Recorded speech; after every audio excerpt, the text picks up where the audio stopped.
Attention, vous écoutez un podcast audioactif.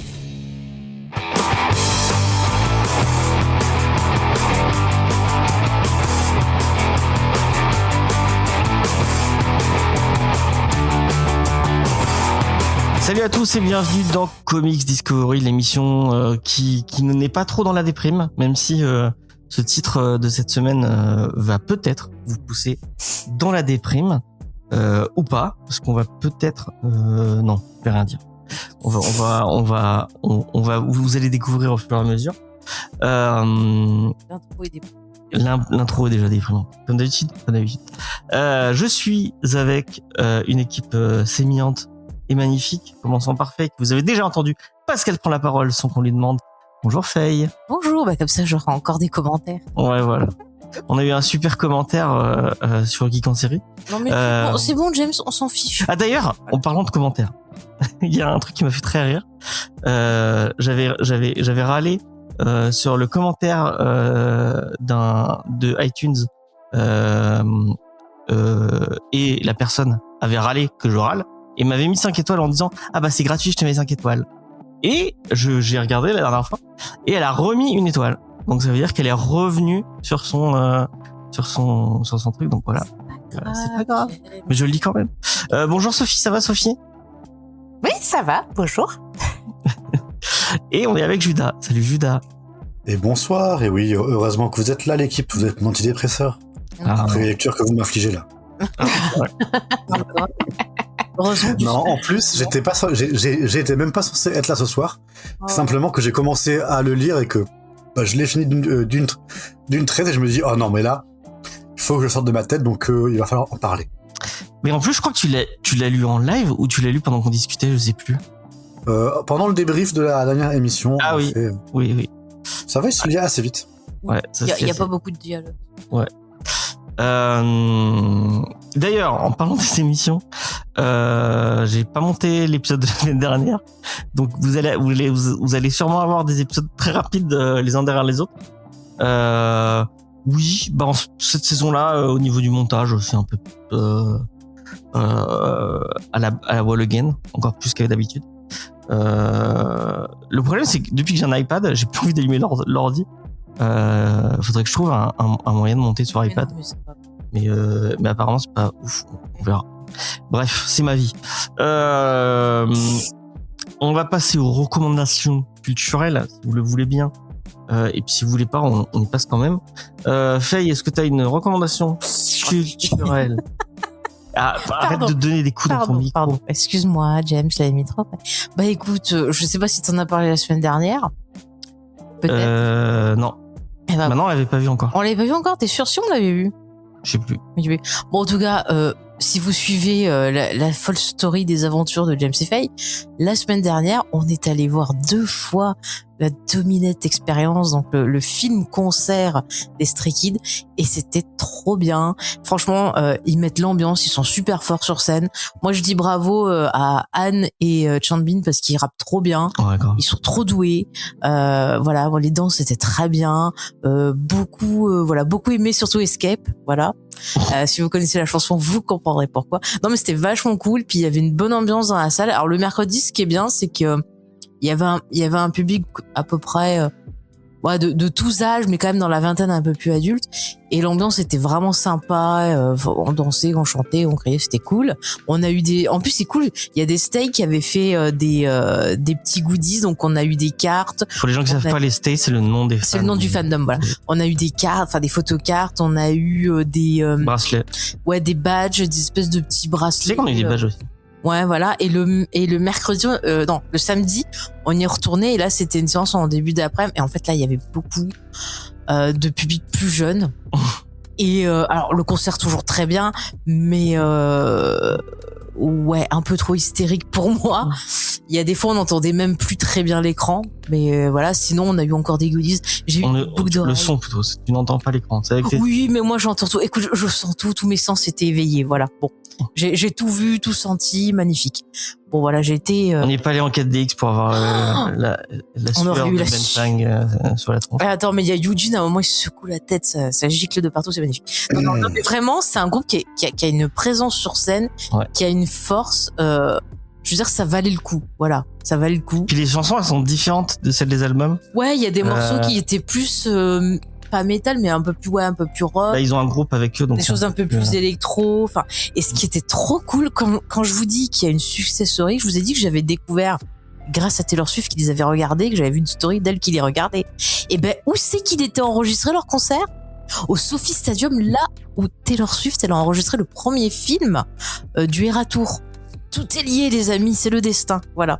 Non, mais vraiment, c'était très très bien. J'espère que ça sera disponible en VOD ou T'as pas dit qu'il y avait un en Blu-ray. qui sortait Alors, je sais qu'au State, apparemment, ça sera en avril déjà en Blu-ray VOD, mais pas de date encore pour l'Europe, je pense à cause de la chronologie des médias, quoi. Ah oui, effectivement. Voilà. Mais apparemment, le film, il a super marché un peu partout dans le monde. Je crois qu'il a eu, c'est la meilleure sortie internationale Ouais, pour un film de ça. K-pop. C'est ça. Et il a vraiment bien marché.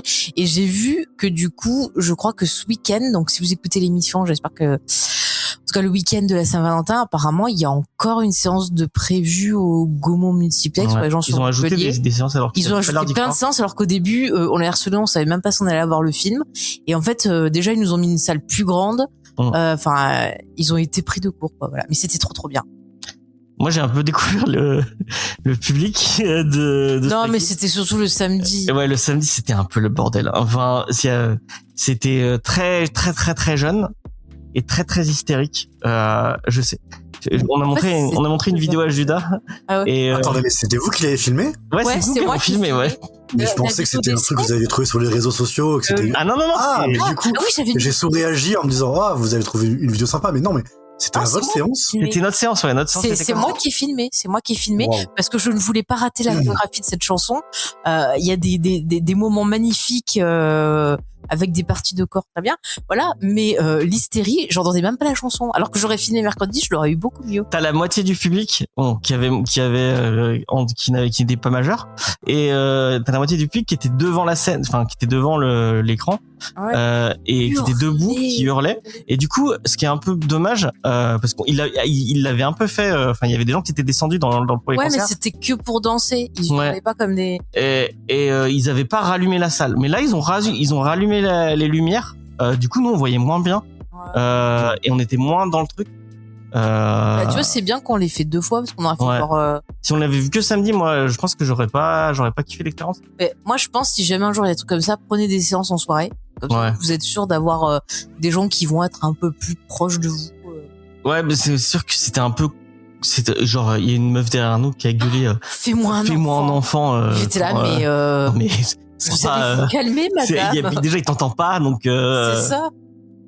ouais, les gens qui applaudissent au cinéma, vraiment, mais Et vous êtes des débiles. j'ai Mais il y a applaudi. personne, oui, tu Mais l'as là, fait. c'est parce qu'on était dans l'ambiance. C'était Mais- dans l'ambiance. Mais il y a personne qui vous applaudit, c'est personne. Mais vous êtes on pas en s'en train fout. d'applaudir. Mais James, On s'en fiche, c'est une expression aussi corporelle d'un Alors, truc que t'as vécu, qui t'a soulevé, et donc t'as envie. c'est tu la peux joie le- parce qu'on est content de célébrer ça. c'est un rituel de magie de penser tous à la même chose en même temps et de célébrer une émotion. Voyons, James. Ah, voilà. Regarde la chanson Cérémonie, James. Moi, quand j'applaudis, c'est que j'applaudis quelqu'un. Je lui dis, Moi, j'applaudis tout et puis voilà. ouais. Il y a un plaisir à se laisser porter par des gens de foule aussi. Ouais. Moi, c'est pas mon Mais toi, tu es un vieux, mais toi, tu es un ermite tronchon. Ouais, voilà. C'est peut-être ça, ouais. Ah ouais. Moi, j'ai dansé comme une tarée sur mon siège et James, il était tout timidou, il était tout mignon. Sur les nouveaux sièges confort du cinéma qui sont trop bien. Ouais, Ils sont trop bien, ces sièges. c'est vrai. Bon, vas-y à toi, James. Sinon, je vais faire toute la soirée dessus. Non, mais t'as raison, c'était cool. Moi aussi, j'ai passé un bon moment. Bon, malgré le public, vous allez en avoir marre, on vous en parle tout le temps, mais vraiment, vous mettez pas dans le, parce que je pense à un certain membre de notre équipe qui n'est pas là ce soir, et heureusement. Il y a plein de gens qui se disent, ah, mais c'est de la K-pop, je vais pas écouter.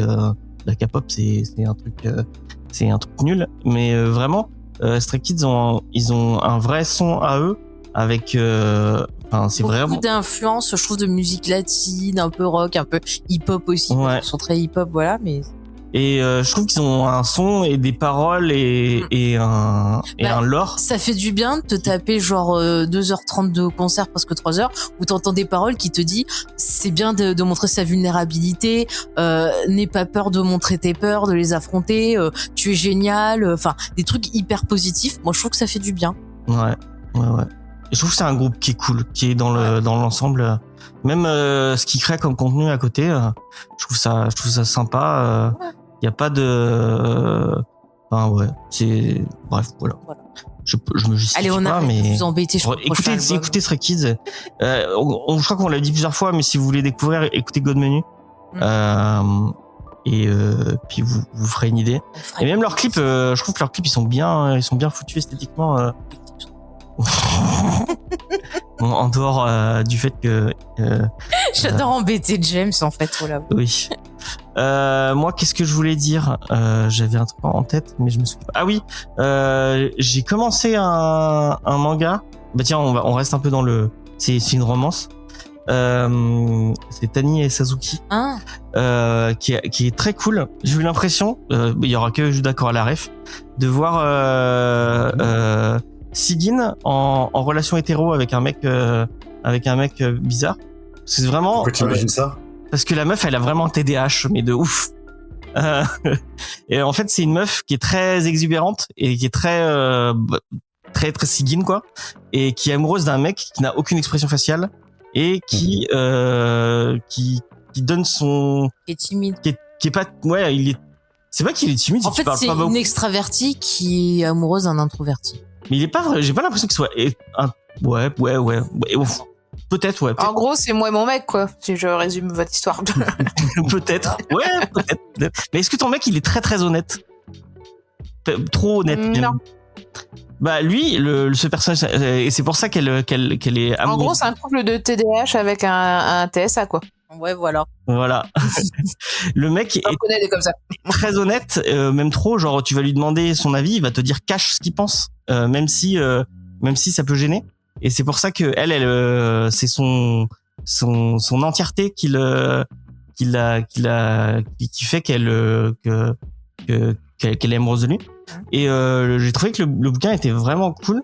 La romance, elle est plutôt sympa. Elle arrive, enfin, il y a pas de slow burn comme on pourrait y avoir beaucoup dans les trucs de romance japonais où ils mettent des années et des années avant de se dire qui c'est. Mais je te rappelle Hippo. Qui en est au 1804e chapitre où ils ne se sont même pas fait un bisou, même pas déclaré. Alors enfin bref, c'est une autre histoire. Mais non, c'est très drôle. Vraiment, c'est très drôle. Faut que je le passe à je pense que Judas, ça te plairait. Après, les trucs de romance, je sais pas si. Ouais, non, bah non, ça peut me plaire, y a pas de souci. Hein. Ouais. Bah, je te le prêterai. Je pense que ça pourrait te faire rire. Parce que tu t'aimais bien Kindergarten War dont t'as parlé. Non, c'est plus une vraie c'est plus une comédie qu'une romance. Oui, mais là aussi, c'est plus une comédie sur la romance, mais c'est très secondaire. Ouais. Okay. Et le manga est cool. Voilà. Il y a un animé sur Crunchyroll. Il y a un animé mais on l'a pas regardé. Mais l'animé c'est vraiment bien. Mais ouais, pourquoi pas.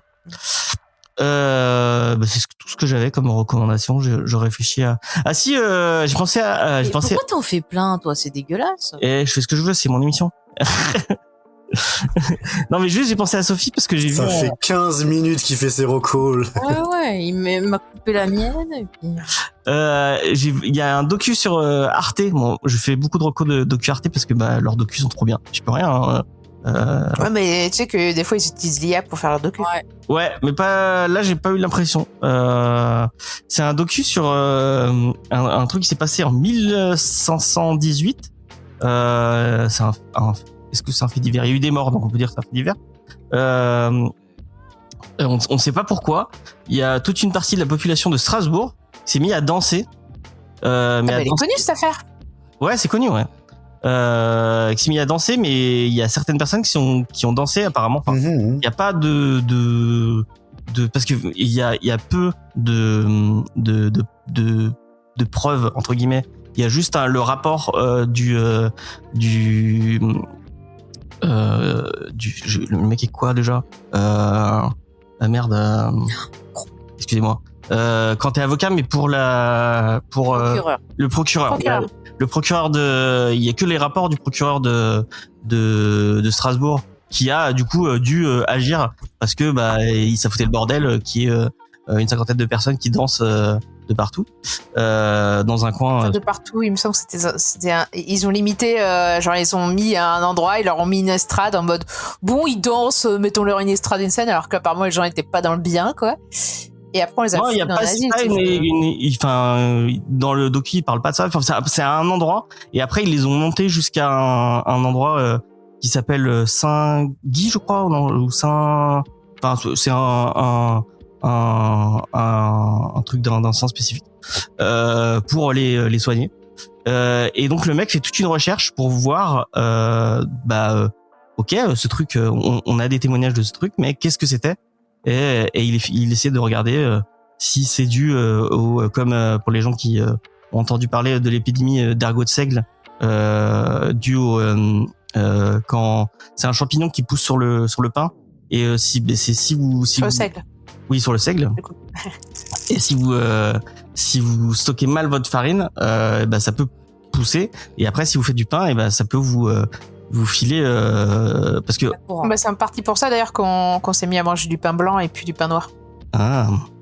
Et le LSD est fait avec de l'ergot de seigle. Donc vous voyez le genre de.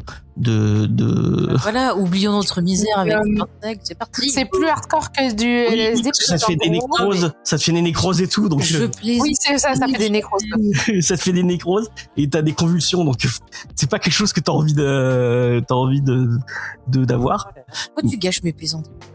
Pardon, mais c'est intéressant. Tout le docu fait une espèce d'enquête historique sur pourquoi il y a eu cette chose. Je vous dis pas quel est le. Moi j'ai vu Buffy, je sais ce qui se passe. Pourquoi il y a un truc comme ça dans Buffy? Ah oui, c'est vrai. Ouais. Donc voilà, je pensais à Sophie, je me dis elle aime bien les trucs historiques. Elle aime bien les trucs historiques un peu sanglants.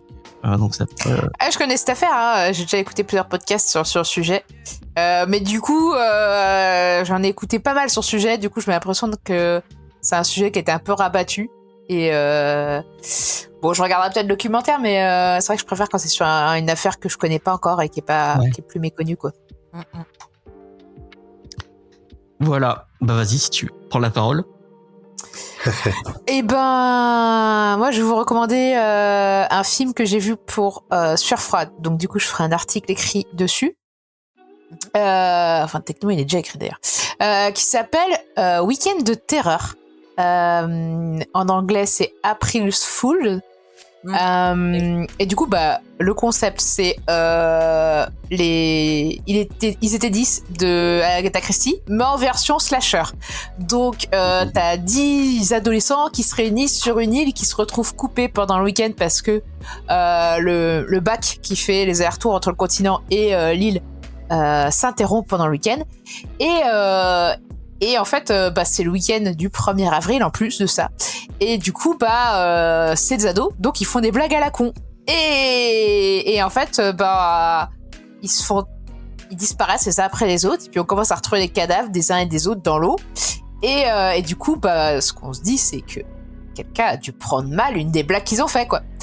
Et ce qui est intéressant, je trouve, c'est c'est que déjà ça joue avec les codes du slasher, donc on n'est pas loin finalement un peu des prémices du néo-slasher, sachant qu'il date des années 80, du début des années 80, donc on n'est pas encore sur la fin du slasher, mais on s'en approche.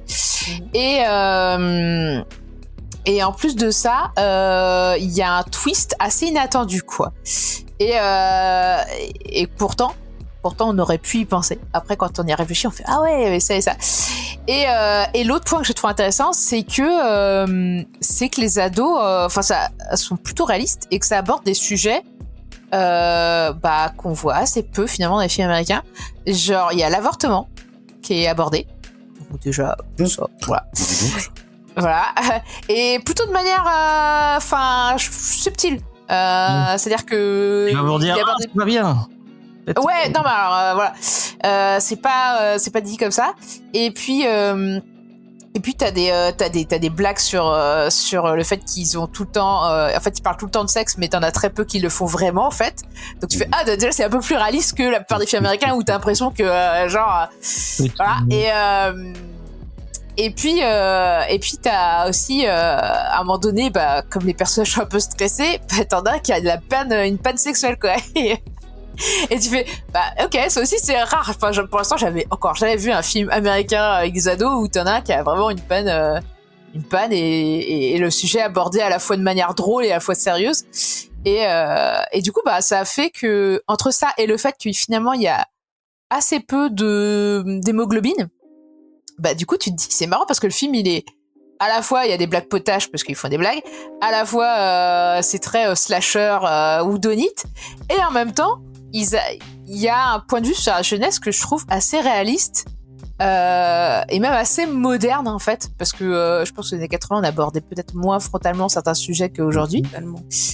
Et voilà. Et pour vous dire, après avoir vu ce film-là, j'ai vu un film récent, Speak No Evil, sur Netflix, et je l'ai trouvé naze en comparaison. J'ai trouvé plus lent qu'un film des années 80, pour vous dire.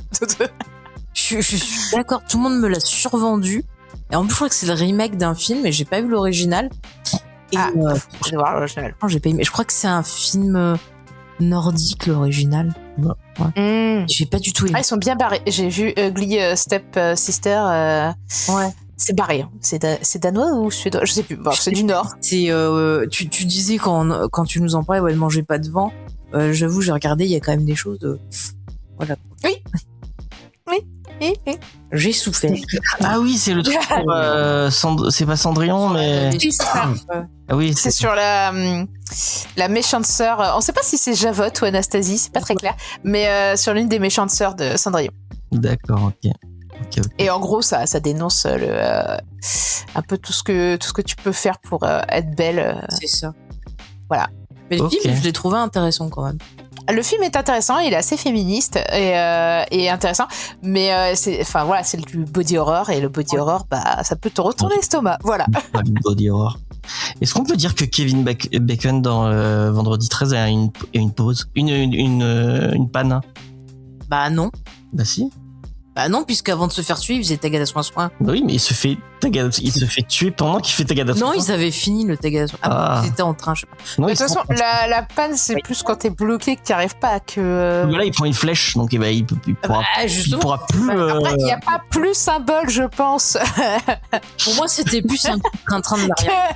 Un truc qui te traverse, tu as les deux corps. Je pense qu'il n'y a pas plus un symbole de la relation sexuelle que ça. Le bacon de Kevin, il marchait. Hein. Ouais. Désolé, je vous ai spoil la mort de Kevin Bacon dans Vendredi 13. Il y a beaucoup de morts et c'est vrai que dans les films d'horreur, moi j'estime que les films d'horreur c'est plutôt féministe comme film, parce que de base, tu sais très bien que si un personnage masculin, il va crever dans le film. Si c'est un slasher en tout cas. Ouais. Ouais. Judas, est-ce que tu as trouvé, parce qu'en début d'émission il nous a dit qu'il n'avait pas de... Oui, tout à fait. Voilà, puisque apparemment la tyrannie est présente, je n'ai pas le droit du coup de venir en simple invité, je dois toujours ramener une petite bouteille. Les invités ont des recos normalement. Hein. Oui, tout à fait. Ça, moi, je te dirais, viens comme tu es. C'est très gentil. Mais je suis allé aussi au cinéma la semaine dernière, et je suis allé voir Hamnet. Qui était... t'as dit que c'était trop bien. Super bien. Parce que alors, de base, moi j'aime beaucoup la réal Chloé Zhao. Ouais. J'ai vu 2 de ses films, dont Nomadland, qui est très cool aussi. Et vraiment, j'y allais en me disant, trop bien. Un film de Chloé Zhao. La photo va être super, le rythme va être posé, ça va être très chouette. Et vraiment pas déçu. Alors ça commence un petit peu comme un film d'amour, une petite romance qui m'a un peu laissé en dehors. J'étais en mode là, je suis venu voir ça, mais bon, ok, d'accord, ok. Et le film a vraiment un switch à un moment où t'as des éléments quasi fantastiques qui commencent à arriver, qui sont filmés de manière super intéressante. Déjà, la photographie est magnifique. Je crois que c'est le directeur de la réal qui était sur... c'est le directeur de la photo qui était sur la zone d'intérêt. D'accord. Par exemple, si vous voyez un petit peu ces cadres... Ouais, je le vois. Et donc, il y a toute une façon de filmer la nature pour te faire... et de filmer un peu du surnaturel, sans tout en restant très naturaliste, qui est très intéressant. Et en fait, il y a plein de scènes qui ont une tension folle et une énergie incroyable, avec très peu d'effets. Comment dire, ouais, c'est ça, vraiment, avec un minimalisme un petit peu du film qui est super. Et bah il y a un élément qui arrive à la moitié du film que je m'attendais pas du tout, parce que je m'étais pas renseigné sur le film, et qui m'a vraiment cueilli, qui est bien amené, qui est super intéressant. Et voilà, enfin le film est vraiment super. Et le final, merveilleux.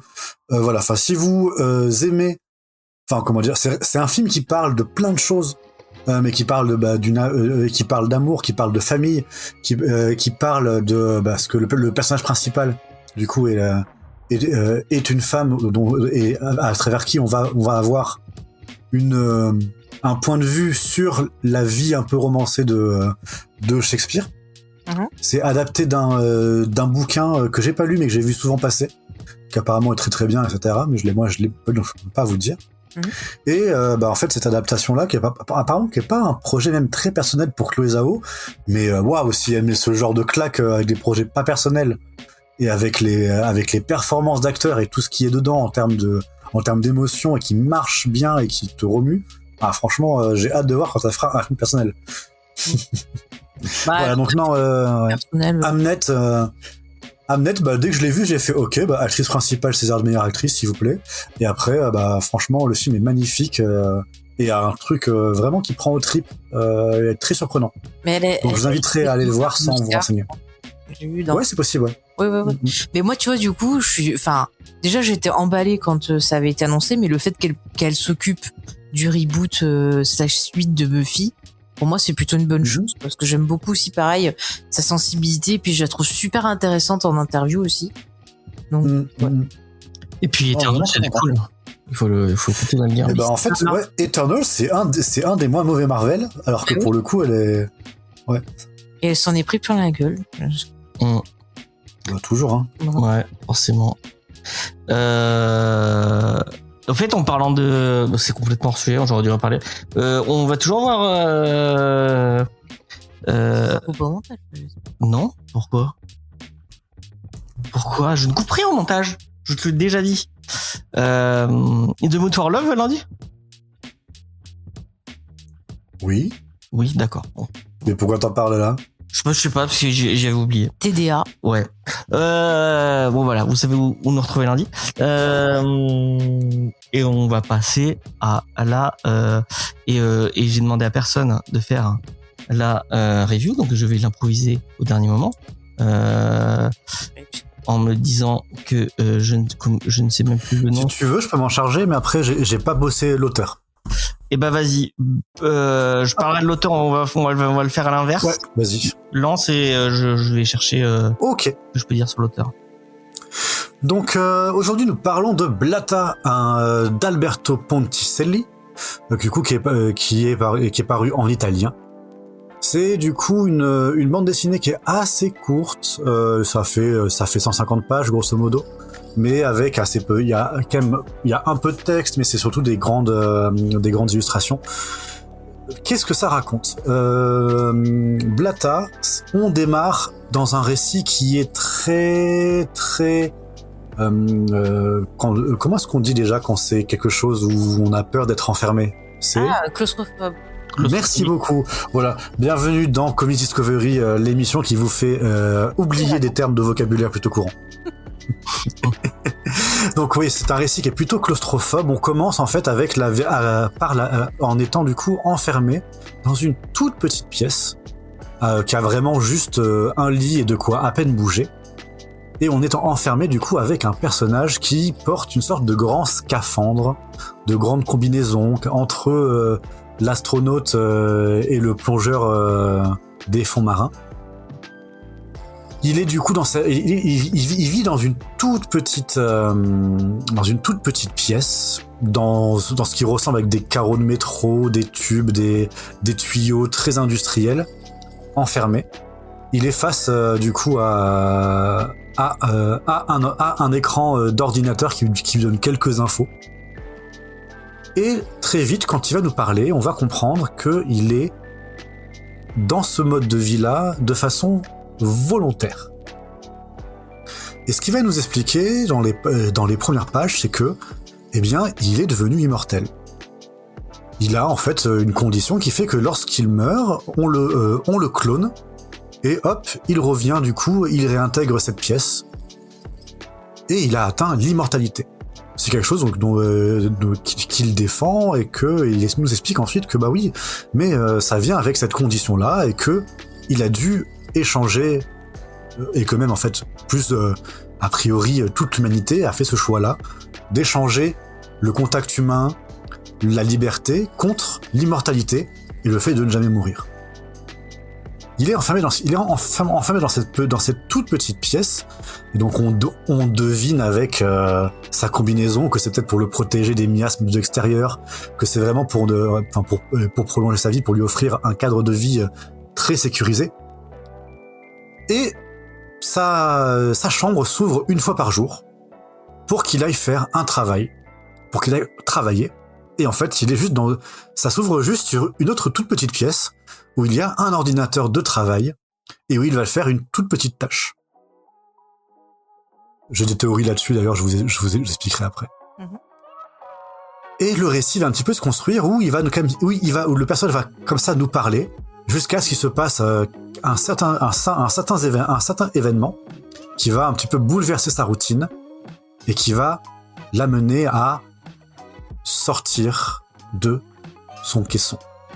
Et les pages où il sort, où on découvre un peu le monde extérieur, ou etc., sont absolument fantastiques. Genre on est passé vraiment d'un dessin très très près avec plein de que des vues très rapprochées, plein de détails, des petits trucs vraiment avec du point de vue très étriqué, où les cases, le personnage est même trop grand pour ses propres cases, où il se tord comme ça, et on a vraiment l'impression d'être vraiment enfermé avec lui, où les cases l'enferment aussi. Les pages, mais il y a une lumière tout d'un coup, enfin bref, un grand moment de dessin, où vraiment quand j'ai fait ça, j'ai fait waouh, ah bah d'accord, là on a vraiment un changement et un truc qui provoque une émotion, et ça m'a beaucoup marqué. La fin du titre m'a beaucoup moins plu parce que on commence un peu à développer un autre sujet dont je pense que mes camarades vous parleront, que j'ai trouvé très désagréable et qui malheureusement m'a totalement gâché le titre. Je trouvais ça super intéressant, le traitement, l'image, le dessin, les thématiques, etc. Le ton aussi était super. C'est juste qu'en fait, le titre s'embarque dans un truc qu'il veut nous raconter, qui était pas en fait ce que je voulais vraiment entendre ou lire, etc. Et donc très déçu, surprenant dans le mauvais sens du terme, en tout cas, qui fait il y a une continuité thématique, mais qui moi m'a fortement déplu. Cependant, moi je peux en tout cas si ce dont on va parler n'est pas catégoriquement rédhibitoire, moi je vous conseillerais quand même de jeter un œil à Bliss, parce que franchement, visuellement c'est super intéressant, il y a des trucs super chouettes, et puis ça prend aux tripes du début au milieu. Ou à Blata par contre, parce que Bliss c'est l'éditeur. Pardon, excuse-moi. Ça. Il n'y a pas de problème. C'est l'émotion, je comprends. Je reparcourais le visuel, et du coup vu qu'il y a marqué Bliss partout. Oui, effectivement, parce qu'il y a une watermark et j'en profite pour le dire. Merci à Bliss de nous avoir passé le PDF.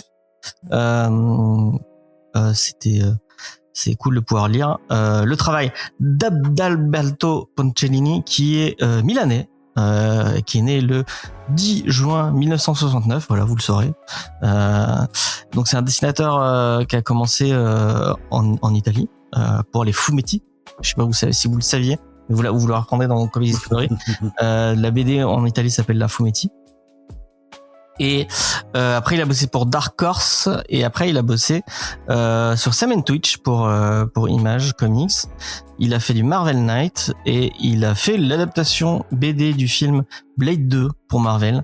Je sais pas si c'est bien ou pas. Je savais même pas que ça existait. Ouais, moi non plus. Et après il a fait des trucs pour les Humanoïdes associés, comme Stellaire, et voilà. apparemment c'est un mec qui travaille depuis un petit moment. Voilà, un petit tour de sa carrière. Mon avis, je suis plutôt d'accord. Je crois que c'est un truc qu'on a déjà dit. On sent que c'est enfin, on a déjà dit pour d'autres artistes.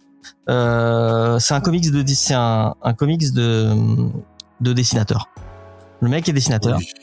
Il est pas scénariste et ça se sent malheureusement parce que il y a des super idées graphiques, il y a des super idées dans toute la BD, mais malheureusement ça pêche au niveau de l'histoire. Je suis plutôt d'accord avec toi où moi j'ai bien aimé le côté dépression anxiogène claustrophobique. Il y a des trucs qui m'ont un peu, j'en parlerai, mais j'ai un vrai problème avec j'ai un vrai problème avec la téléportation et avec l'idée d'immortalité comme ils l'ont, parce que pour moi si tu détruis ton corps, enfin si tu meurs dans ton corps et que tu reviens mais avec la mémoire, mais c'est plus toi en fait, tu t'es fait. Et moi c'est un truc qui me quand j'y pense, ça me met des angoisses de se dire quand je pense à la téléportation, je me dis mais en fait c'est plus toi, c'est une autre personne qui a ta mémoire, qui a le même corps que toi, mais qui marche, et c'est pas ta conscience. Donc, tu as des angoisses sur quelque chose qui n'existe pas et qui est impossible. Oui. Et on ne juge pas, on juge pas les kinks et on ne juge pas les angoisses. On juge pas les angoisses. Exactement, c'est vrai. Donc voilà. Et j'en ai plein d'autres des comme ça, hein, si vous voulez. Avec Effet, on fait des concours de qui est l'angoisse la plus débile. Toutes mes angoisses sont parfaitement légitimes. Je crois qu'il y a un mec qui a défini la phobie d'un loup qui court autour d'une table. Où je crois qu'il a mis un nom sur le fait d'avoir un canard qui vous regarde quelque part, d'avoir peur qu'il y a quelque part un canard vous regarde et le fixer sur vous. Mais je crois que c'est plus humoristique que des vraies phobies. Même si maintenant que j'y pense, tu vois, l'idée qu'il y ait un canard qui me regarde, ça peut me faire peur. T'inquiète, je m'en occupe. Effectivement, la fin et enfin, je sais pas si on peut le spoiler, mais en fait, juste il va rencontrer un personnage et toute la rencontre avec ce personnage part dans le non-sens absolu pour moi, et la fin est c'est pas forcément un non-sens, mais ce qu'elle fait, c'est débile. Ça sera mon tour. Ouais, enfin bref. Et désolé, je viens de... Bon, c'est un personnage féminin. Je suis d'accord avec Judas sur le fait que, en fait, t'as 100 pages qui sont vraiment bien, où t'es dans l'ambiance, et il y a ce truc qui arrive, et tu te dis, ah d'accord, ok. Et ça gâche un peu l'expérience.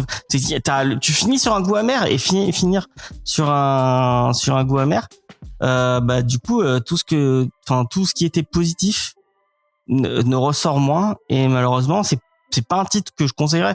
J'irais vous dire ah oui jetez un coup d'œil pour les dessins, mais j'irais pas vous dire lâchez. Désolé pour Bliss, parce que c'est une petite boîte d'édition qui essaie des trucs, et qui c'est tout à leur honneur d'essayer de mettre en avant des petits artistes, enfin des artistes un peu moins reconnus, et des titres où il y a forcément un peu plus de risques, mais là pour le coup cette fin ouais, je comprends pas. C'est que tu veux enchaîner, Faye, ou... Moi je veux bien, ouais.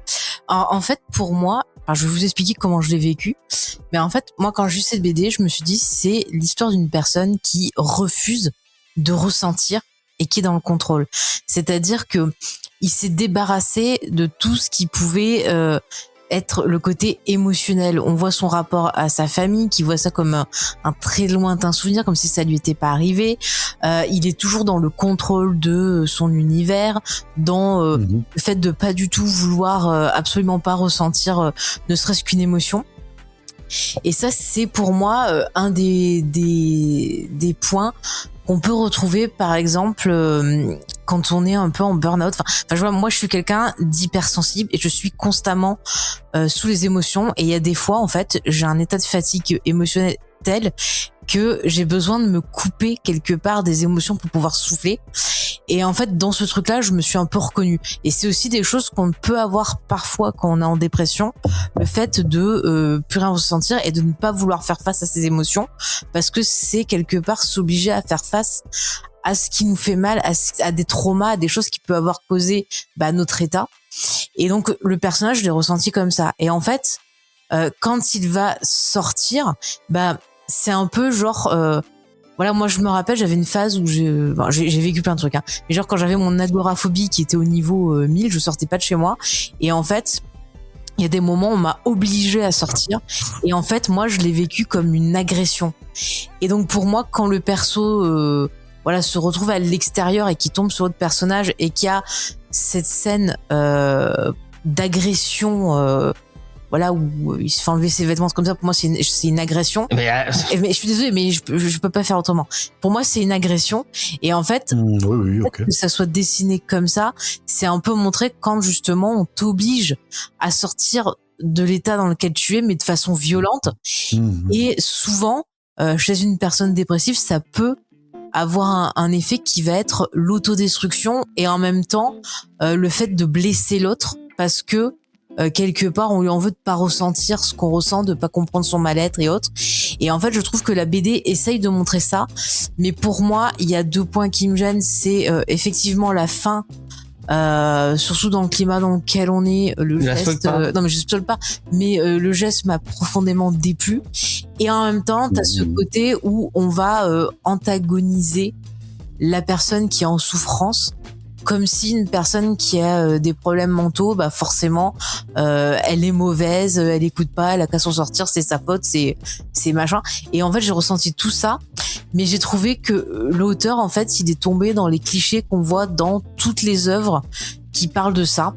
Et j'ai trouvé ça dommage, parce que tout le reste de la BD, vraiment toute la première partie, avant qu'il y ait une rencontre, toute la première partie, il y avait un côté un peu exploration en soi-même, et le fait que son univers s'agrandit. Il y avait déjà un peu le personnage qui était en parcours d'essayer de comprendre, d'essayer d'aller mieux.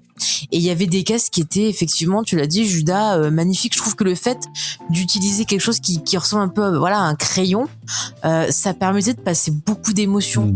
Quand il est enfermé, on voit que le trait est contrôlé, et quand il est à l'extérieur, on ressent un peu le mal-être, avec des choses parfois un peu tremblantes. Le décor m'a fait un peu penser à du Terry Gilliam, notamment L'Armée des 12 singes, dans la construction de la ville, dans ce qu'on voit. Et ça, c'était hyper intéressant. Mais c'est dommage, je trouve que effectivement la fin vient faire tout capoter, et c'est dommage. Voilà, j'ai fini. Je vais rebondir sur ce que tu as dit comme référence. Pour moi, ça m'a fait surtout penser à La Jetée de Chris Marker, qui est l'inspiration de L'Armée des 12 singes. D'autant plus que on a ce noir et blanc, on a ce côté rétro-futuriste très marqué, et un peu ces images un peu d'un passé où on sait pas trop si c'était heureux ou pas, ou si le personnage a vu ses proches disparaître de manière horrible, et parce qu'ils sont représentés d'une manière un peu insectoïde, un peu cauchemardesque. C'est ça. Et mais en fait, effectivement, ça pourrait très bien être aussi le fait que, comme tu dis, en fait, ses proches essaient peut-être essayer de le sortir de sa solitude et de sa dépression, et ils sont pas forcément bien pris, et du coup pour lui c'était une agression.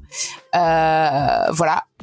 J'ai aussi pensé à Moon de Duncan Jones, dans le côté recyclage du travailleur. Hein.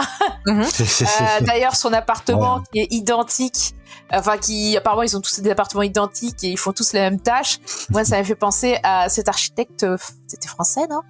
Comment il s'appelait, celui qui voulait qu'on vive tous dans des petites cases en béton? Le Corbusier. Le Corbusier, voilà. Ouais. Ah, moi, j'avais fait les expos Corbusier qui avaient fait donner des cauchemars parce que moi, un truc où tout le monde Moi, je est dans une boîte qui se ressemble, moi, ça me donne des angoisses. Voilà. C'était un connard d'ailleurs, à ce qui paraît. Ah oui. Il a fait- Oui, Oui, Vas-y, fasciste. Un hein. peu ce qu'ils pensaient en fait des personnes qui avaient pas beaucoup de sous aussi.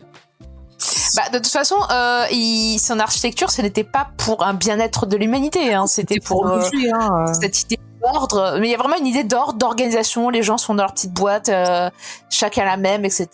Lui, il a fait des trucs à la grande motte. Et ce qui l'a pas empêché de faire des villas d'ailleurs. Donc, Oui, donc vraiment hypocrite en plus. Oui, Voilà. oui, bref. On à n'aime fait. pas trop le Corbusier. c'est ça. Mais du coup, j'avoue que l'intérieur de ce mec-là m'a fait furieusement penser au concept du Corbusier. Oui, oui. Ça pourrait être de Black Mirror en fait. Ah, peut-être. Mais c'est vrai qu'il y a du coup vraiment un côté rétro-futuriste. On dirait qu'il est dans un scaphandre à l'ancienne. Il a un tout petit écran qui moi, m'a rappelé le Minitel. On connu le Minitel, voilà. Ouais, il y a vraiment cet aspect, effectivement, le futur tel qu'on l'imaginait dans les années 50, quoi. Et effectivement très dépressif, très sombre. Et en même temps, ce qui est marrant, c'est que ce qui l'agresse, c'est la lumière de l'extérieur. C'est la lumière. Et tu sens qu'il y a une petite critique sur notre société moderne parce qu'il dit l'humanité a accepté petit à petit s'enfermer, de passer que toutes les communications, les interactions entre les humains passent par un écran et par un cliquetis sur les touches. Et à la fois, t'as l'impression, moi, je pense qu'il a peut-être voulu parler de trop de trucs en même temps, c'est-à-dire à la fois de la société et en même temps de la dépression, quelque chose qui est beaucoup plus intime. Et je pense qu'au final, il est plus proche d'une critique de la société et d'une espèce de futur dystopique que finalement de parler vraiment de la dépression. Puisque finalement, à la fin, il y a quand même l'événement qui arrive que je n'approuve pas non plus et qui m'a choqué. J'ai trouvé ça excessivement gratuit en plus. Mais après, ça peut être logique dans le côté je repousse tout le monde, etc. Je veux retourner dans ma petite casse-batte. Mais à la fin, on voit des silhouettes avant qu'ils se réveillent à nouveau. Enfin bref, avant qu'il qui est le final, etc. On voit des silhouettes qui imputent que c'est peut-être pas lui qui prend à 100% sa décision et que peut-être il y a une espèce de société qui décide et que quand quand tu désobéis, on vient te remettre là où tu devrais être. Donc moi j'ai l'impression que c'était au final, il y avait une espèce de bataille entre la thématique dépression et la thématique un peu à la Brésil. En 1984 de Orson Welles et qu'il n'arrivait pas à décider entre les deux et du coup ceci explique peut-être aussi pourquoi au final j'étais en mode un peu dubitative à la fin et j'étais pas sûre d'avoir tout bien compris au final. Oui. Bon après on avait aussi un watermark, je dois le dire, qui était un peu en plein milieu et qui gênait un peu la lecture et la compréhension. Voilà, donc je suis pas sûre d'avoir tout compris. Maintenant je pense que je suis pas convaincue par la fin. Je pense qu'on a mérité de retravailler. La bêta lecture, c'est vachement bien. Faites la bêta lecture, les gens. Mais il est censé avoir un éditeur derrière ça. Hein.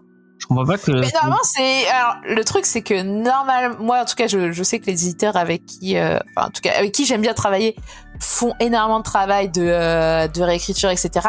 Mais c'est pas le cas de la majorité. C'est vrai que on en parlait avec des amis sur un forum d'écriture. Quand t'envoies ta nouvelle pour un appel à texte et qu'on te dit oui, on prend ta nouvelle, il y a quand même 60%, 70% des cas où tu as juste à valider un BAT, un truc à imprimer et au final tu sais pas à quel niveau c'était corrigé, si on a changé des phrases ou pas, etc. Enfin tu vois, il n'y a pas de vrai travail, on va dire, en collaboration avec les éditeurs. Ouais. Et ceux qui le font, ils le font sur leur temps libre, quoi. Ouais. Pour ça qu'il n'y en a pas trop, au final, je pense. Mais c'est dommage, parce que pour moi, c'est important. Sinon, autant auto-éditer, quoi. Enfin, c'est le boulot du autant pour dans le cinéma, le boulot du producteur, c'est aussi de dire non au réalisateur, ou au scénariste, de dire bah attends, peut-être réécris ta fin parce que ça colle pas, ou c'est pas logique, ou ça va pas satisfaire le spectateur, il aura pas la réponse à toutes les questions que t'as posées, ou au moins les maximums de réponses. Calmer, tu vois les références. Enfin, à la fin, il y a toute une scène de rêve. J'en dis pas plus. Qui m'a fait énormément penser à La Mouche de Cronenberg. Et je me suis dit, ouais, est-ce que c'était important de le mettre?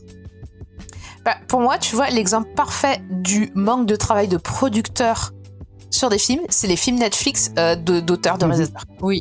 Connus. C'est-à-dire que t'as l'impression qu'il y a eu zéro travail de production. Personne n'a dit jamais, non, ça c'est...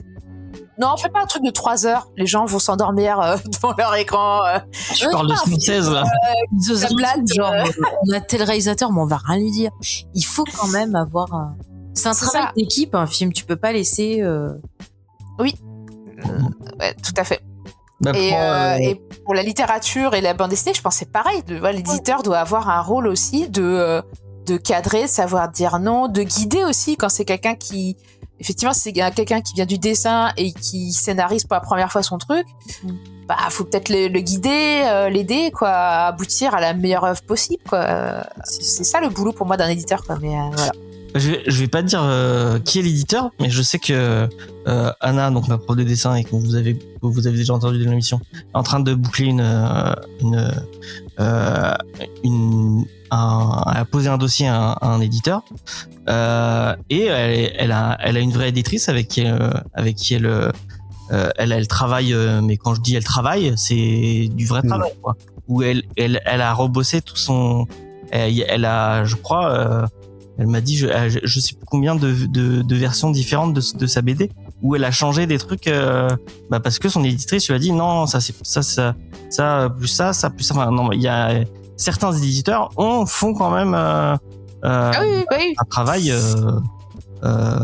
important pour que la BD soit la meilleure BD possible et la meilleure version et c'est plus dans le sens où tu ébauches et tu peaufines le travail de l'auteur plutôt que essayer de lui dire vas-y non tu coupes ça tu vires ça. C'est plus non arrange ça, ça ce sera mieux pris, un peu ce que... Mais en fait quand tu travailles dans un projet, t'as tellement dans ton projet qu'il y a des fois des choses que tu vois plus, et en fait c'est vrai que c'est bien d'avoir une personne extérieure qui va porter un autre regard, et tu vas trouver des choses auxquelles t'avais pas pensé du premier coup en fait. Bah je sais, quand vous écrivez et que vous envoyez à Space vous fait des retours de toute façon cash et Space quoi. Et non, c'est pas vrai, il est plutôt bienveillant, il est honnête et bienveillant. Oui bah oui, et mais moi honnête, je trouve que ça aide beaucoup. Oui bah justement c'est positif d'avoir quelqu'un qui te dit ah oui non là il faut c'est plus voilà. Ah oui non c'est sûr. Après ça se trouve l'éditeur a fait son boulot d'éditeur et la première version était encore pire que ça. Ou l'auteur a insisté parce qu'en fait, légalement, le droit d'auteur, l'éditeur n'a que le droit d'exploitation d'un texte ou d'une bande dessinée. Donc il peut dire je te conseille fortement de changer ça, mais il n'a pas le droit d'imposer des changements. Oui, tout à fait. Donc ça se trouve, l'auteur voulait une fin comme ça, avec l'élément qui nous a tous gênés. Voilà. Dans ce cas, il faudrait poser des questions en interview. Pourquoi? Qu'est-ce qui va pas dans ta tête? C'est peut-être l'éditeur qui lui a dit ah si tu finissais avec une fin un peu plus cash. Je sais pas. Peut-être. On ne saura pas. On ne saura jamais. Enfin si, peut-être qu'ils vont écouter ce podcast, peut-être qu'ils vont nous répondre. Ah bah et ça m'a fait rire ce matin je regardais le Discord et il y a quelqu'un qui écoutait notre émission sur Hérétique et qui dit ah bah j'écoute Hérétique et je vois Charlie Adler dans 3 jours. Et ouais bah ne lui dis pas ce qu'on a dit sur sa BD. On a été honnête. Il y a eu toute une analyse, on a pointé ce qui était bien et ce qui était moins. Effectivement. On a insulté personne. On n'est pas très positif en ce début d'année. Hein. On a aimé quoi? Je crois qu'on a rien aimé de ce qu'on a lu. Non, il y a des trucs qu'on a aimé. Je suis pas d'accord. Il y a quoi? On a quoi? J'ai oublié ce qu'on a lu, mais moi, ça t'a marqué, hein, putain. Oh, moi, tu sais, en ce moment, j'ai deux neurones toujours, depuis Noël. Poussé, hein. Ouais. Mais de toute façon, on fait notre boulot de critique et on peut pas Bah, faire après, exprès d'aimer ou nos pas aimer un truc. auditeurs et auditrices le savent. On vous dit toujours honnêtement ce qu'on en a pensé. Et encore une fois, ce n'est que nos avis. Oui, Vous avez le droit de ne pas le partager. Lisez-le et donnez votre avis. On serait ravis d'avoir votre avis. De façon bien sûr polie et bienveillante. Oui, oui. Bon, par contre, si vous nous dites ah non, bon, rien, non, je sais. C'est bon. Commence Ouais. pas, James. Non, mais s'ils disent je peux On pas est- couper, on est- vous êtes chiant. On est poli et bienveillant. On est bienveillant. Et Allez, continue ton on ne émission. fait pas l'apologie du féminicide, s'il vous plaît. Mais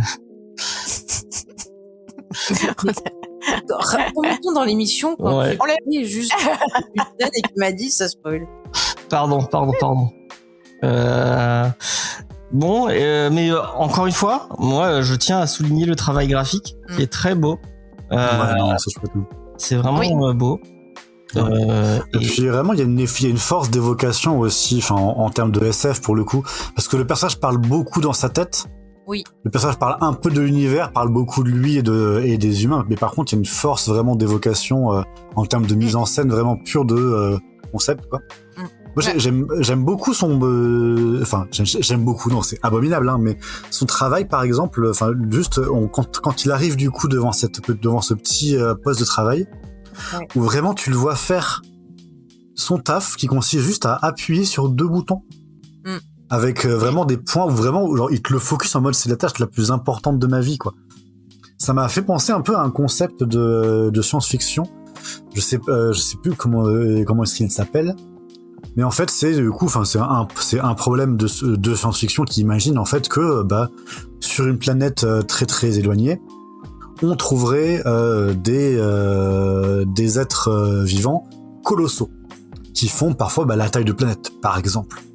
Mais en fait, ils sont tellement grands, ils sont tellement anciens, ils sont tellement sages en fait que ils ont un fonctionnement qui est très complexe. Et en fait, nous, quand on rentre en contact avec eux, ils sont très lents. Donc on met plusieurs siècles à avoir une réponse, mais par contre c'est des réponses qui sont ultra intéressantes, etc. Et en tant qu'humanité, on décide du coup de veiller un peu sur ces grands colosses qui sont super précieux. Et on découvre que malheureusement, il y en a un qui a en fait un cancer et où les cellules de son cerveau commencent à mourir. Et en cherchant je me suis lancé d'en raconter un truc de SF, hein, si ça vous dérange pas. non, vas-y. Vous êtes parti. Oui, Okay. oui, on est parti. Et du coup, on veut sauver ce colosse qui est le dernier de son espèce et qui a des savoirs inimaginables, etc. machin. Et on découvre que, on peut simplement, en fait, essayer de remplacer son neurone qui vient de mourir. En fait, on peut mettre du coup un employé. En fait, et lui faire le travail de ce neurone. Parce que qu'est-ce que fait un neurone ? Un neurone, il fait juste de transmettre une impulsion électrique. Donc le travail, il est pas compliqué, c'est tu appuies sur 2 boutons. Et puis au fur et à mesure de la maladie, il y a toujours un neurone qui meurt et qui est du coup remplacé par quelqu'un que le gouvernement va salarier à faire ce travail-là, de faire le neurone, parce que c'est giga important en fait. On maintient le géant en vie, c'est super important. Et c'est même valorisé, tu vois. Ouais. Et au fur et à mesure, en fait, les neurones de ce géant vont mourir petit à petit, ils vont être petit à petit remplacés par de plus en plus d'êtres humains dont le travail est d'appuyer sur 2 boutons. Et un moment, on étudie un peu le géant, en fait, et puis il y a pas de modification de son comportement. En fait, il répond super bien, il garde un petit peu ses connaissances, il est toujours autant. Enfin, il y a aucun changement extérieur. En même temps, quand tu changes un neurone, est-ce que tu as un changement extérieur ? Non, pas du tout. Quand on change 2, toujours pas. Et à partir de quand est-ce que quelques grains de sable deviennent un tas de sable ? C'est compliqué à définir.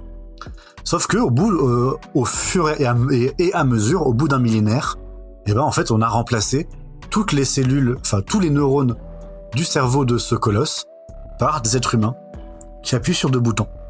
Ah, c'est le Et bateau. le géant, C'est le bateau de Thésée un peu. c'est un peu le bateau de Thésée avec du fonctionnalisme, enfin avec du concept philosophique de qu'est-ce que c'est que la conscience, etc. machin, voilà. Et en fait, ça m'a fait un peu penser à ça directement quand j'ai vu ces 2 petits boutons.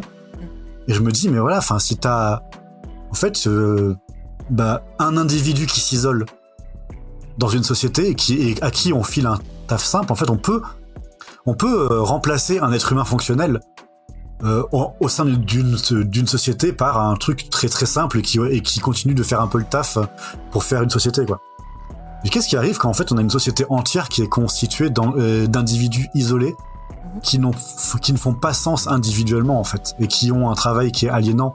Est-ce que la société existe encore? Est-ce que machin? Enfin, bref, ça m'a fait penser à plein de trucs comme ça et d'imaginer que il pourrait y avoir 10 milliards de neurones à appuyer sur deux boutons et à vivre cette vie de clone que l'on voit dans Blata. J'ai trouvé ça assez terrifiant. C'est pour ça, Sévérance un peu. Ouais, j'allais le dire. Oui, clairement, il y a des thématiques en commun. Non mais ouais, c'est dommage, il y a plein de bonnes idées, mais il y a trop. En fait, trop est l'ennemi du bien, quoi.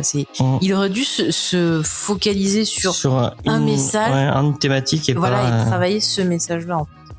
Effectivement, je suis assez d'accord avec vous. T'en penses quoi, Sophie? De l'univers de Balata? De ce qu'on a dit. Ouais, non, l'évocation est bien. Et après, moi, j'avoue que j'ai pas lu d'autres éléments de lui, mais non, effectivement, ça a une force évocatrice, un peu de traits, d'arriver à projeter dans un univers. Après, en plus, je pense qu'il y a des références. Hein, j'en ai nommé quelques-unes, mais je pense qu'il y en a d'autres. Et que quand on est amateur de SF, on les voit. On les voit, ouais. Bien, et je crois qu'on a fait. C'est une petite BD avec peu de dialogue, donc ça passe vite. Bon, on a 1 heure d'émission, donc c'est. Est-ce que ça aurait été une BD qui aurait été encore meilleure sans un seul mot écrit? Moi, je me dirais la question. Pas jusque là, mais pratiquement. Moi, je me dis, ça aurait pu être intéressant justement de pas avoir de dialogue, parce que isolé, il peut avoir perdu la faculté aussi de parler, par exemple. Ça aurait pu être intéressant. C'est marrant. Et puis on évoquait justement la force d'évocation des dessins. Ouais. Ils auraient marché 5 fois plus encore si vous nous avez pas expliqué tout le contexte si nous avez pas raconté tout ça, quoi. C'est vraiment. Je vais refaire j'en avais parlé l'an dernier. Je refais l'expo des élèves d'Anishka cette année. J'espère que ce sera pas pendant la comédie du livre cette fois. Parce que personne n'avait pu venir et c'était un peu dommage. J'espère que Judas viendra. Tu es là? Quoi? Oui, t'es là. C'est vrai. Et je suis en train de bosser sur une BD muette. Et sur une BD où j'essaie d'être minimaliste. J'essaie d'être minimaliste, mais j'arrive quand même à vouloir inventer un langage alien pour le mettre sur le fond et quand Anishka a vu mon dessin, elle a fait mais tu fais quoi? Enfin bref. Mais quelle espèce de fou es-tu? Elle m'a dit tu devrais faire un strip sur un mec qui essaie de faire une BD minimaliste et qui n'arrive pas, et qui se retrouve toujours à rajouter des détails au point que ça en devient maladif. Et peut-être que je ferai ça. Et comme Faye, elle se fout toujours de moi parce que non. Ouais, je me moque jamais de toi. Mais sur le fait que quand on écrivait des sketchs, j'avais beaucoup des vidéos, ouais. Moi j'aime bien la méta du les gens qui sont en train d'écrire tu vois, tu souffles déjà. Non, mais tu m'as rendu folle avec ça. La méta du on est en train d'écrire un sketch, on fait un sketch sur des gens qui écrivent un sketch. Donc voilà, enfin bref, voilà. C'est vrai que c'est très YouTube 2009. Voilà. Oui. Pour le dire poliment. Je suis méchant avec toi, pardon. Tu peux dire c'est nul. Tu peux le dire, vas-y. Non, c'est pas nul. Il est plus gentil. Faye le dit, c'est nul. Je dis, ce n'est pas une bonne idée. Ce n'est pas une bonne idée. Arrête de me saouler avec ça. Et je vais regarder ce qu'on fait la semaine prochaine. Parce que je ne sais plus. alors que chess.com m'envoie des mails pour me dire que je n'ai pas une série de 40 jours consécutifs. Ça me saoule. La semaine prochaine. Le creep. Pardon. La semaine prochaine, nous allons faire, je l'avais dit, Semaine prochaine. on continue à faire de la BD, puisque Comics Discovery devient une émission où on fait un peu ce qu'on veut. Ah bah on peut faire des mangas alors. Non, Manga Discovery, un manga Aken, parce que Manga Discovery n'existe pas. Manga Aken continuera un jour, il faut qu'on se bouge le cul et qu'on trouve... La vulgarité. Oui, c'est bon. Il faut qu'on remue le popotin. Voilà. Tu vois. J'allais dire un truc que je le dis avant. Faye me fait un regard, si vous voyez. C'est parce que tu me laisses de glace. Arrête. Oh. Sachez qu'on a commencé Yuri on Ice, Sophie, qui est un animé sur le patinage artistique, et j'ai dû censurer et arrêter de regarder cet animé parce que Faye faisait trop de jeux de mots sur la glace. J'avais l'impression d'être avec Judas et Julien. Mais comment tu voulais que je n'en fasse pas? Moi j'aime beaucoup Batman et Robin pour cette raison. Voilà. Toutes les 2 secondes, elle faisait un jeu de mots sur la glace. C'est drôle, tu peux pas regarder ça sans en faire. Quoi. Mais elle voulait briser la glace. Mais oui, totalement, bravo. Un animé que tu adorerais, je pense, Judas. Et ben voilà, j'irai le je voir pense avec que Judas et on oui. fera des blagues sur la glace. Ouais. Et j'étais en train de dire quoi? Et la semaine prochaine, on fait oui, je vous dis, on continue à parler de BD puisqu'on va faire Le visage du créateur, qui est une BD franco-belge qui sort chez nos amis de chez Rue de Sèvres et qui parle du crash de Voyager, qui était un truc spatial qui a explosé. Voilà. Et on va vous en parler. Spoiler? Oh non, c'est bon, j'ai plus besoin de lire, que je sais ce qui se passe. Ouais, mais est-ce qu'on peut spoiler? Est-ce que c'est du spoil de dire l'histoire? Est-ce que sur une série historique, est-ce que Je peux te spoiler Hamnet du coup, mais non, je ferai pas ça. Ah. Pourquoi c'est un truc? Il y a des trucs historiques dans Ok, je dirais rien. Je dirais rien. J'ai essayé de rien savoir justement. Non, mais je sais. Après, la pièce est pas basée sur. Non, mais je veux juste pas savoir exactement tout ce qui se passe. Enfin, j'ai même pas regardé la bande-annonce. Ah. Ça m'intéressait, mais je sais pas, j'ai senti qu'il fallait pas que je vois. Ouais, franchement, il est très très bien à découvrir sans rien en savoir, je le conseille. Voilà. Ok. Après, si on connaît la pièce. Moi, je connais pas la pièce. Je ça me connais dit rien. Hamlet, mais Hamlet. Ouais, en fait, ça va pas vraiment, vraiment, ça se base plutôt sur sur la vie de Shakespeare plutôt que sur la pièce en elle-même. Connaître la pièce, ça apporte un truc en plus, mais. Et si on a vu Shakespeare in Love? Oh, quelle horreur. Toi, tu t'en. Je l'ai vu avec toi en plus. Mais non. Si. Mais non, j'ai jamais regardé ce film avec toi. Je te connaissais même pas quand je l'ai vu. Je ne vous connaissais pas, monsieur. J'ai jamais regardé Shakespeare in Love avec toi. Hein. C'est un souvenir de regarder avec toi. Bon, c'est pas avec Ah, toi que pas j'ai vu du tout, alors. pas du tout. Mais moi, j'aime bien Joseph. Reportage, mais c'est tout. J'aime bien Joseph Fiennes.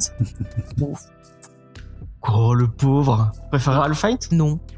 Et on a toujours pas vu 28 jours plus tard. 28. Ah bah il est plus, je crois qu'il est plus fini. Hein. Ah, merde. Bah c'est pas grave, on le verra autrement.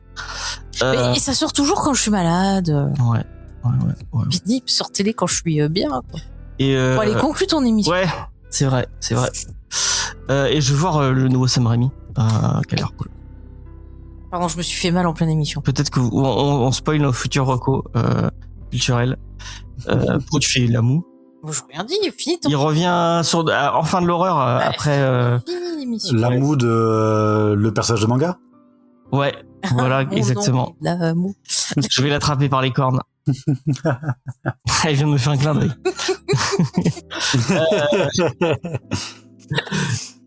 Bon, merci de nous avoir écoutés. C'était un plaisir de discuter de Blata avec vous. Mais pourquoi tu prends des accents bizarres quand tu... L'accent aléatoire. Je sais pas, à chaque émission que je suis là, il prend toujours un accent bizarre. C'est toi qui dis ça? Moi, j'ai des accents qui sortent quand je suis fatiguée, c'est pas pareil. C'est vrai. Merci Sophie. Merci Judas. Merci Faye. Merci. Et moi, je vous dis à la semaine prochaine.